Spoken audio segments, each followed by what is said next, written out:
Bom, pessoal, vamos então continuar trabalhando com a Era Vargas. E aí, para quem quiser acompanhar na apostila, um minuto, por favor. Ah, e outra coisa também, deixa eu falar aqui antes de a gente continuar sobre o jogo do Cruzeiro ontem. Aquele Jaime Júnior não narrar, o Cruzeiro provavelmente tem chance de ganhar. O homem pé frio, pelo amor de Deus, tudo quanto é voo que ele Ô, narra. Flávio, Pode falar, Gabriel.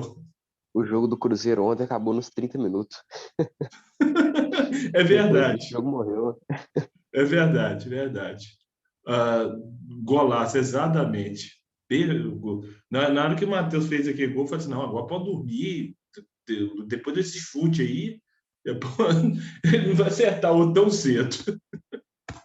Mas ainda bem, ganhamos. Para quem é cruzeirense, logicamente. Bom, deixa eu admitir os que entraram aqui agora. Gente, saindo de futebol, que eu gosto muito, e indo para a Era Vargas, que eu gosto também, ah, para quem quiser acompanhar, nós estamos na página 93, vendo ainda algumas medidas tomadas por Getúlio Vargas, ainda como chefe provisório do Poder Executivo. Nos primeiros anos, ele colocava em prática uma modernização do aparelho de Estado, criação de alguns ministérios, a criação de alguns programas que vieram a dar resultados posteriormente. Na aula de hoje, nós vamos ver, de certo modo, porque Vargas foi chamado de, colocando no chat, peraí, o pai dos pobres. Quando se fala em Vargas, se lembra muito da sua política trabalhista, a consolidação das leis do trabalho, a partir da carteira, a partir da CLT, o trabalhador passa a ser alguém munido de direitos mediante ao Estado. E é isso que nós vamos tratar na aula de hoje. Deixa eu compartilhar a tela. Bom, nós vimos na aula de ontem, então, chamado o estado de compromisso, que foi o governo provisório formado pós-revolução, e as principais, ou, na verdade, primeiras medidas deste governo. Todas essas medidas tinham por proposta, por objetivo, como eu mesmo falei, a modernização do aparelho de Estado. Da proclamação da República até a Revolução de 1930, pouco mudou o Estado brasileiro, numa sociedade que mudou demasiadamente.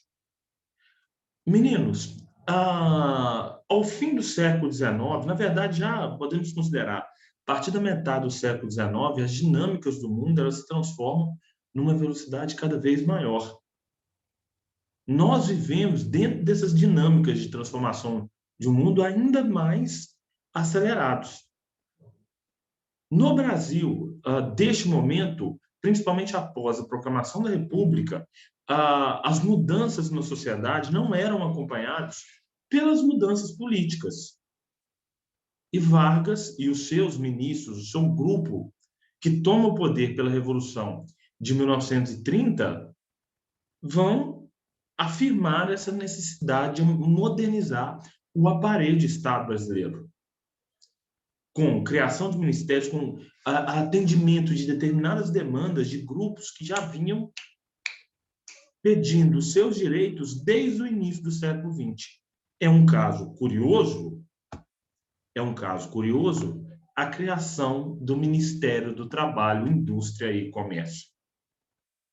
Gente, nono ano, durante toda a República, eu já repeti essa frase aqui umas 10 vezes, mas não tem problema não. A questão social era uma questão de polícia. Nós vimos lá, por exemplo, a greve a greve de 1917, em um momento que greves eram proibidas pela própria Constituição. E o tratamento autoritário dado aos grevistas, que só conseguiram os seus direitos porque se mobilizaram em âmbito nacional. E, gente, Vargas era autoritário. Vargas, durante o Estado Novo, não permitiu o livre funcionamento dos sindicatos. Mas, por outro lado, ele juntou um conjunto de leis, um conjunto de demandas, e atendeu essas demandas que eram reivindicadas pelo trabalhador brasileiro há décadas. E aí vamos ver, né? Interferência nas relações entre o trabalho e o capital. Criação das leis trabalhistas, cujas concessões marcaram a notável aproximação entre Vargas e os trabalhadores. Bom, gente, em primeiro lugar, qual era o objetivo ou qual era a vertente ideológica de formação de Vargas e de muitos dos seus ministros? O Vargas era um positivista. Positivismo. Eu não sei se vocês viram alguma coisa com a Daiane em relação ao positivismo em filosofia, mas o positivismo é uma corrente científica francesa da segunda metade do século XIX que prega a racionalidade e a crença no progresso e na ciência. E o Vargas enxergava que, para determinados grupos progredirem, eles precisavam ter direitos básicos. E aí ele vai propor essas leis trabalhistas, criação do salário mínimo, criação do 13º salário, férias remuneradas, para justamente atender ao trabalhador nas suas demandas. Porque ele era bonzinho? Não. Porque ele enxergava que a necessidade do Estado brasileiro a acolher estes grupos. Leis trabalhistas que são vigentes até os dias de hoje. E Vargas estava indo na mesma mão do mundo. Até os regimes, o fascismo italiano dava direitos e garantias trabalhistas aos seus trabalhadores. O objetivo do Vargas não era criar o conflito de classes. O objetivo do Vargas era criar a conciliação de classes. Aos moldes, sim, dos regimes autoritários da Europa. Mas pouco se fala sobre isso. França, Inglaterra, outros regimes democráticos pelo mundo já haviam criado essas garantias trabalhistas também, já no início do século XX. E, meninos, depois de décadas pedindo direitos básicos, quando o presidente chega e trabalha por esses direitos básicos, é lógico que ele vai ganhar um forte apelo popular. E ele ganha mesmo. Não somente a chamada modernização trabalhista. Vargas também moderniza o sistema eleitoral, que também era proposta de campanha lá da Aliança Liberal. Mas foi, de certo modo, contraditório. Por que contraditório? Porque, mesmo propondo voto secreto, mesmo propondo eleições limpas e justas, a chapa do Vargas, ainda nas eleições, praticou fraudes e outras coisas mais. Entretanto, uma vez no poder, ele cria o Código Eleitoral. Código este vigente até os dias de hoje.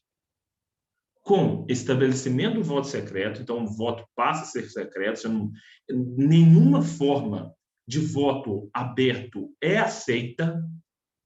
É um caso curioso, né? Eu vou terminar isso aqui, vou contar uma história dentro dessa ideia de voto secreto. Criação da justiça eleitoral, qual é o objetivo da justiça eleitoral? Lembrando que a justiça eleitoral existe até os dias de hoje.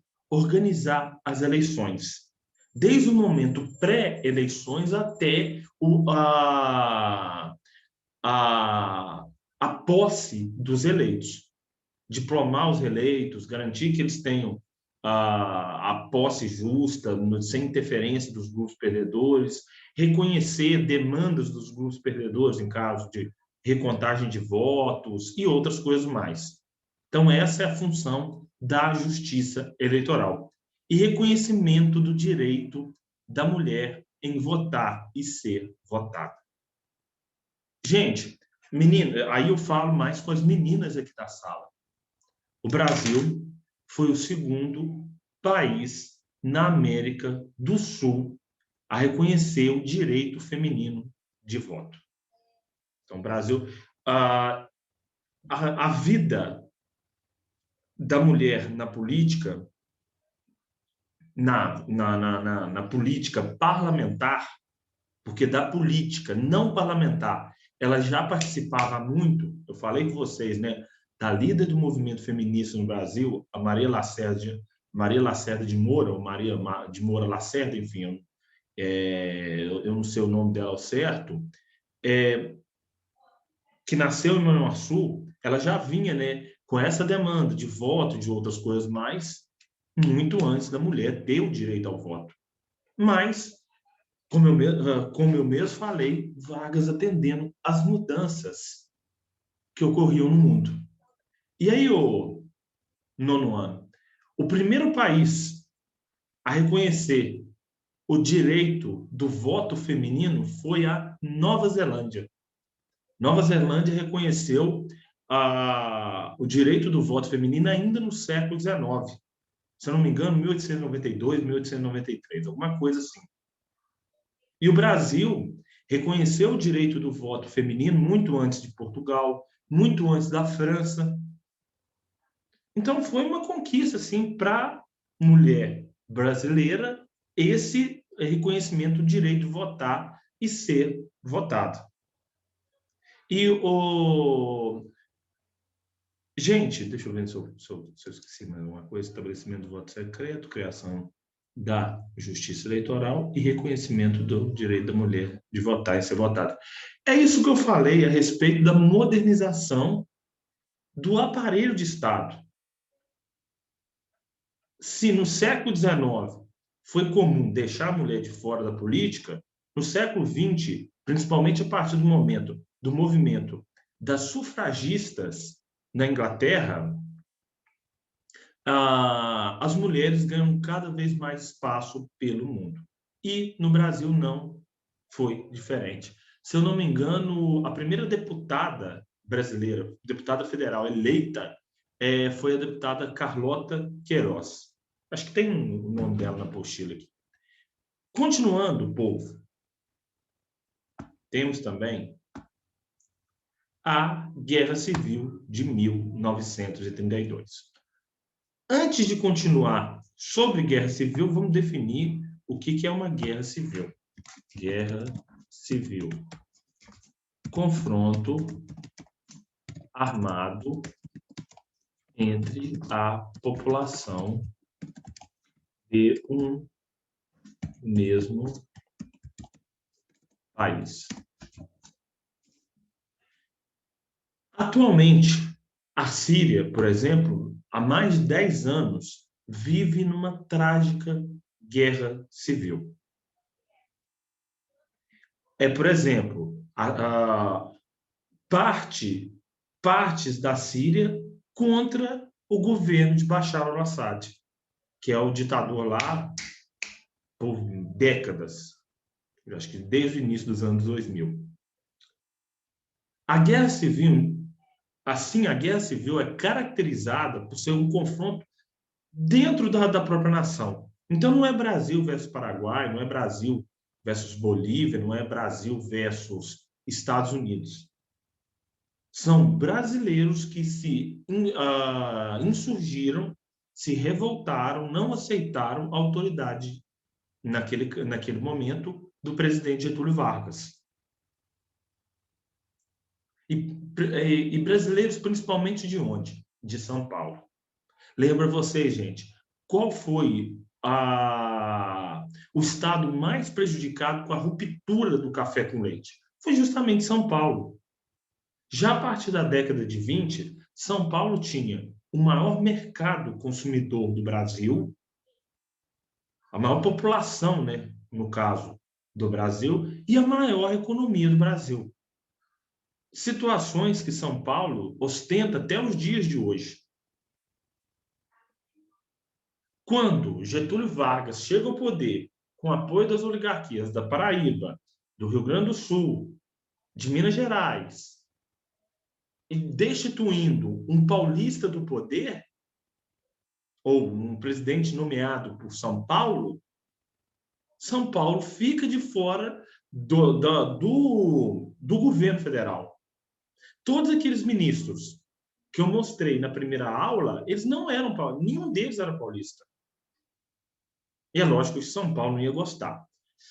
Outro ponto também, insatisfação da oligarquia rural que viu o governo favorecendo a indústria em prejuízo do setor agrário. Desconfiança quanto à excessiva centralização de vagas. Uma parte está certa e outra está errada. Qual parte está errada? A primeira. Na verdade, era uma insatisfação dessa oligarquia, desses cafeicultores que haviam perdido o governo. E aí eles começaram a dizer, olha, o Vargas só está favorecendo a indústria, olha, o Vargas só está criando políticas de Estado voltadas para a industrialização. Mentira.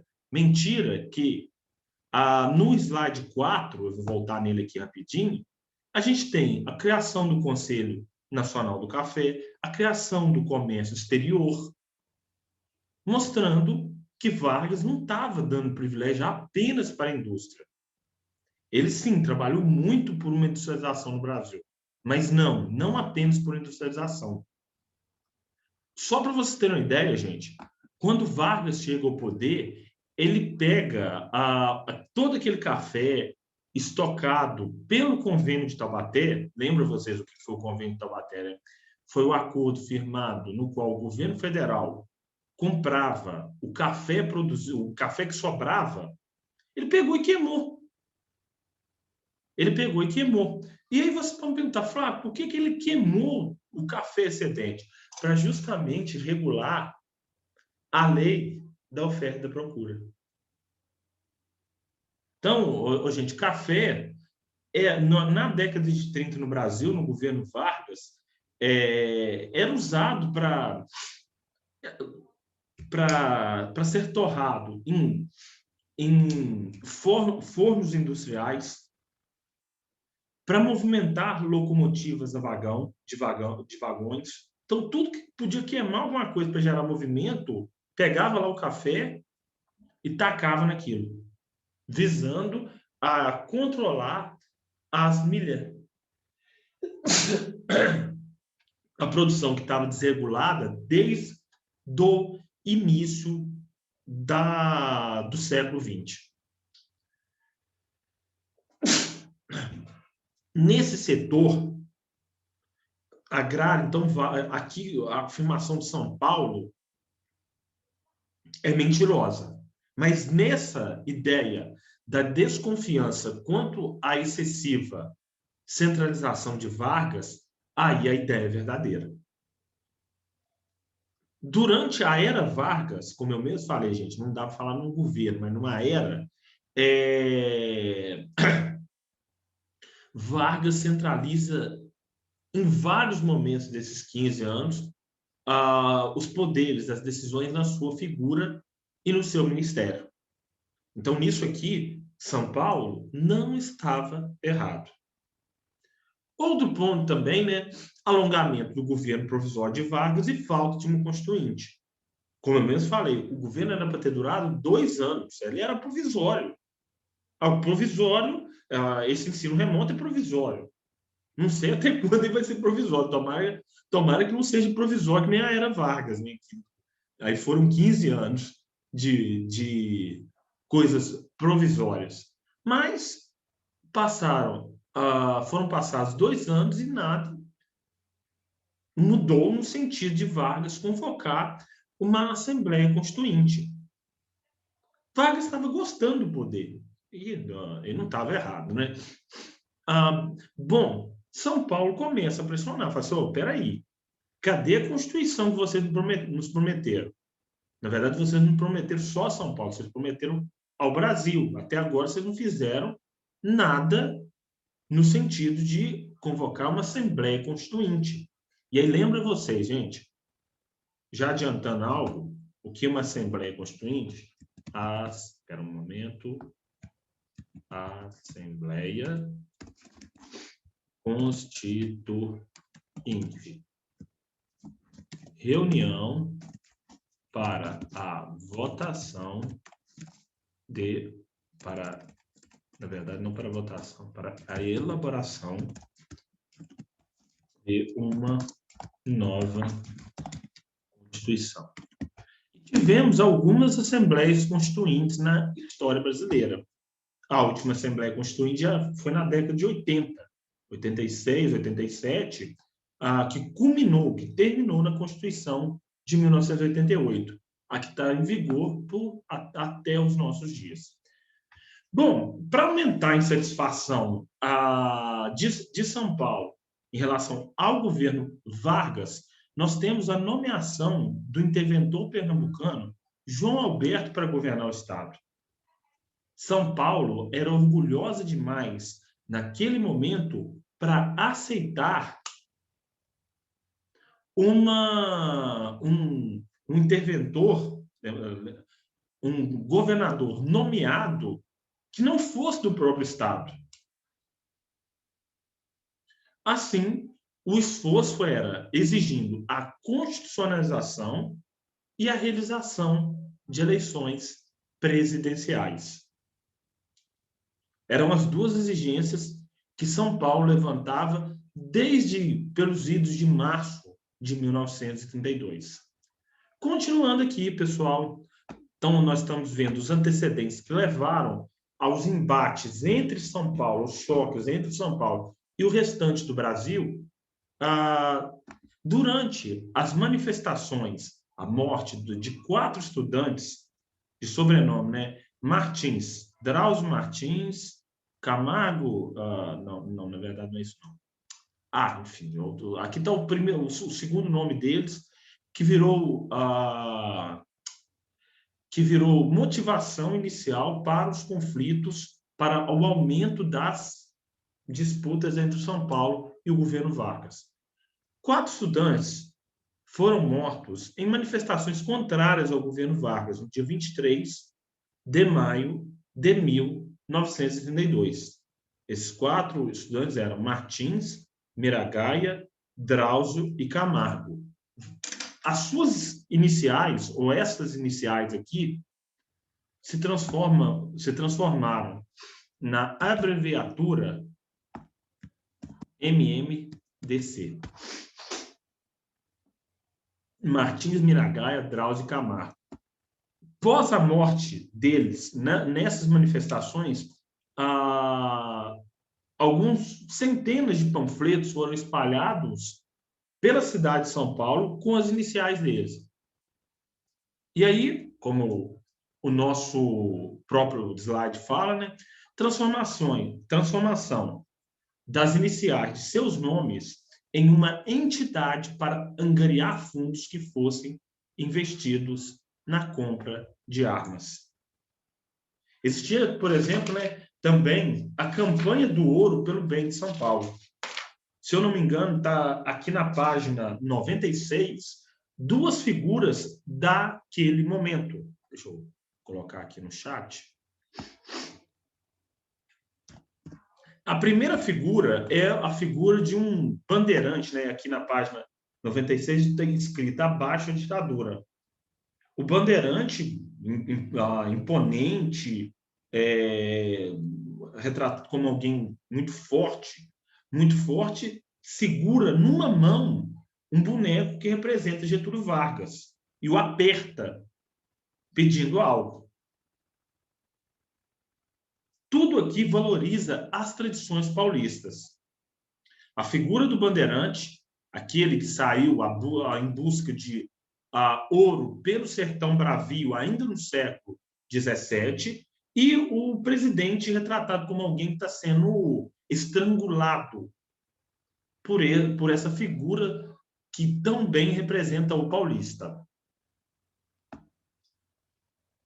E lá no fundo, e bem lembrado, e lá no fundo, a bandeira do Estado de São Paulo. Lembrando vocês, gente, que a bandeira do Estado de São Paulo é fortemente inspirada na bandeira dos Estados Unidos e da bandeira também que foi idealizada na Proclamação da República. Mas tudo isso valoriza as tradições paulistas. E embaixo, aqui também de inspiração, bem lembrado, viu, Matheus?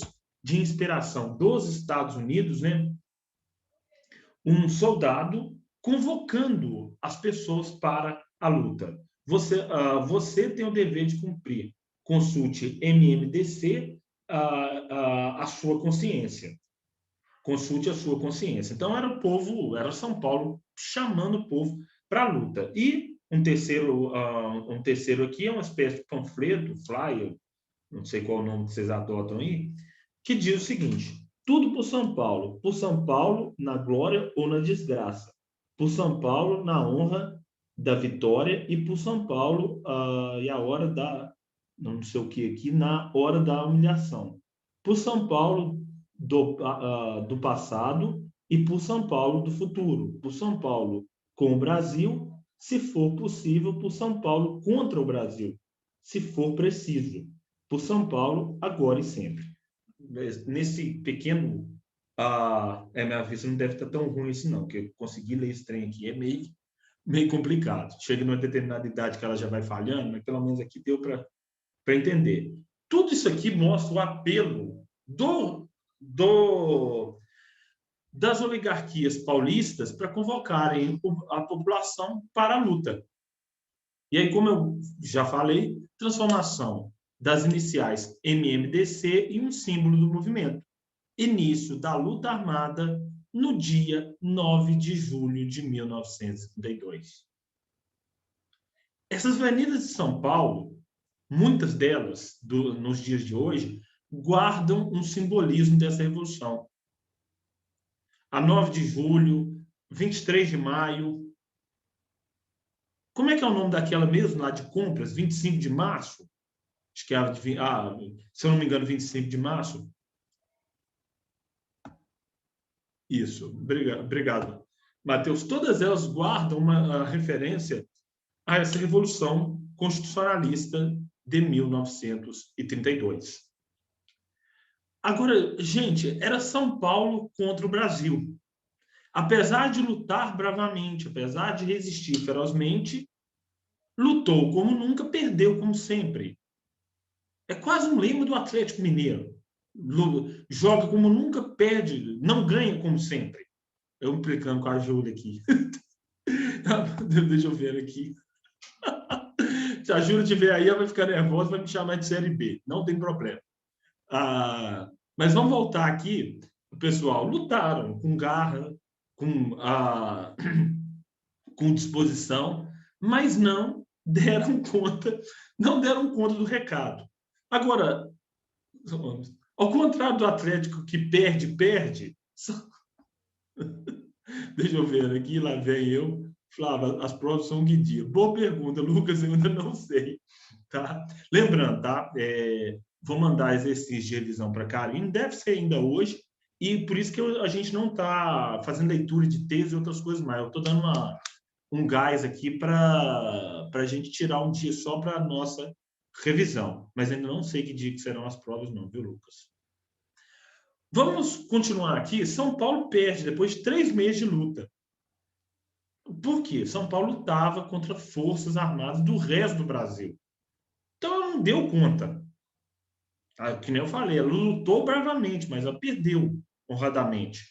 Perdeu no campo de batalha, pois as suas reivindicações foram atendidas. O que ela pedia? Um interventor paulista, Vargas atendeu. Uma Constituição, Vargas atendeu. Bom, mas, como o terceiro ponto nos diz, né, fraqueza dos revoltosos de São Paulo e rendição do Estado em 28 de setembro de 1932. Diferente nomenclatura para definir o que aconteceu em São Paulo. Revolução Constitucionalista, Guerra Paulista. Quem chamou de Revolução Constitucionalista? O governo. Melhor dizendo, os paulistas, desculpa. Quem chamou de Guerra Paulista? O governo. Então, e o curioso, né? Ficou o nome dos derrotados. A história do Brasil é um caso curioso, né? Os derrotados escrevem história. Não é o contrário daquela frase que roda pelo mundo que diz, né? Que a história é escrita pelos vencedores. No Brasil, não. No Brasil, fica aqui o lema, as ideias dos derrotados. E essa Revolução Constitucionalista foi uma das vezes que os derrotados escreveram a história. Mesmo com a derrota, mesmo derrotada, a Revolução Constitucionalista conseguiu parte de seus objetivos. E qual era essa parte? Convocação da Assembleia Constituinte, que vai elaborar a nova Constituição para o Brasil. Continuando aqui, queridos. Vamos lá, vamos lá, vamos lá.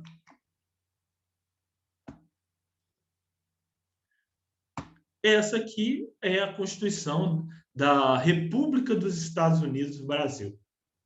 Lembra vocês, gente, atualmente não é mais República dos Estados Unidos do Brasil. Vou contar uma historinha aqui rapidinho antes de continuar. O meu avô faleceu em 2018, aos seus já 98 anos de idade, já era bem de idade. E aí eu lembro, né, quando a gente foi lá, no dia mesmo que ele faleceu, o meu pai foi organizar as questões do velório, e junto com os meus tios, né, foi organizar as questões do velório, documentação e tudo mais. Eu lembro do meu pai pegando a certidão de nascimento do meu avô. E naquela certidão constava, no alto da certidão, República dos Estados Unidos do Brasil. O Brasil só se transforma em República Federativa do Brasil em 1967. Flávio, qual que é a diferença entre República Federativa do Brasil e República dos Estados Unidos do Brasil? Basicamente, são as divisões dos poderes. Na República dos Estados Unidos do Brasil, visava, que não foi feito, viu? Visava uma descentralização maior de poder.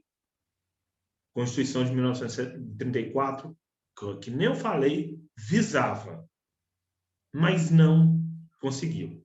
Dito isso, pessoal, vamos ver. Foi aprovada. Foi aprovada. Espera aí. A terceira Constituição da história do Brasil. Continuando, a gente tem... Vamos ver características desta Constituição, quase terminando aqui, né? Promulgação da Constituição em 16 de julho de 1934. Constituição de caráter liberal e de inspiração fascista. Olha a contradição aí. Se por um ponto ela era liberal, na questão da organização política e outras coisas mais, em alguns setores ela tinha inspiração fascista e racialista também. Vamos aí para a página 98, olha lá, algumas ideias contidas na Constituição. Quem está com a apostila aberta aí, pode ler para nós. Não precisa de ler para nós, a gente já está terminando.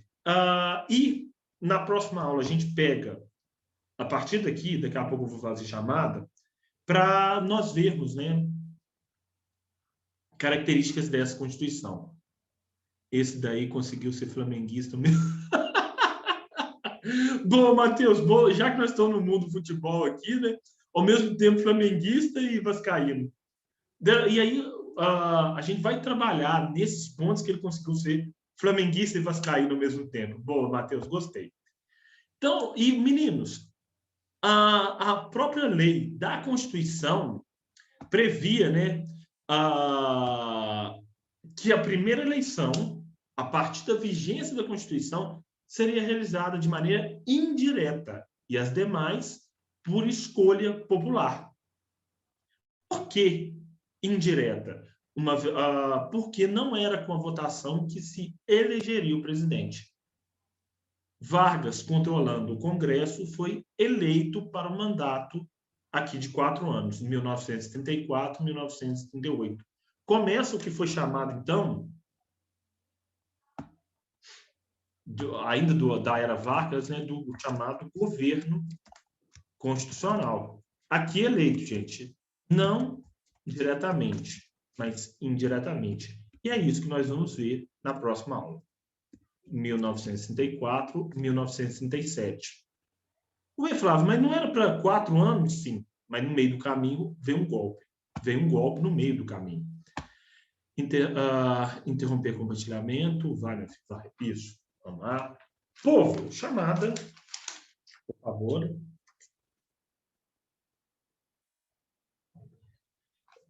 Já desejo para vocês também uma boa sexta-feira, né? Vamos descansar muito. Se eu não me engano, foi o Eduardo que me perguntou. Eduardo, eu não sei que dia que vai ser a prova, viu? Mas não deve demorar muito, não. Ademar. Presente. Alice. Presente. Alice Soares. Alice Vieira. Ana Júlia. Presente. André. Presente. Bruna.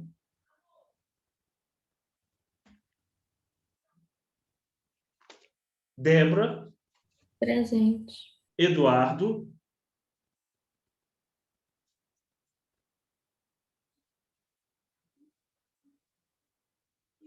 Frederico.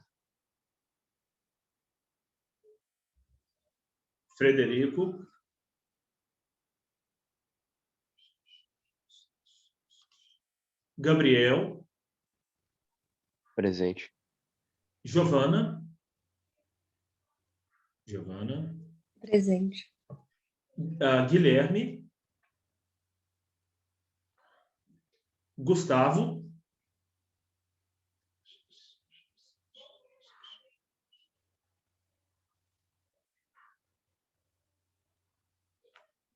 Isaac Baruch. Presente. Isaac Sade. João Otávio.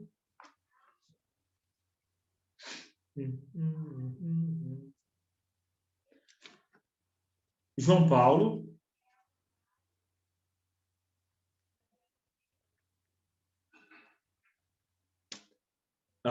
Júlia Breder. A Júlia não deve estar aqui hoje, não, porque tanto que eu falei mal do Atlético, ela não respondeu. Júlia Faria. Júlia Vieira.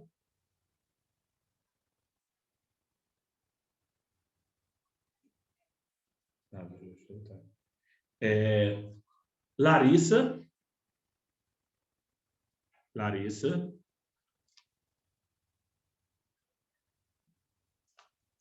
Letícia. Presente. Letícia Lima. Presente. Lucas. Presente.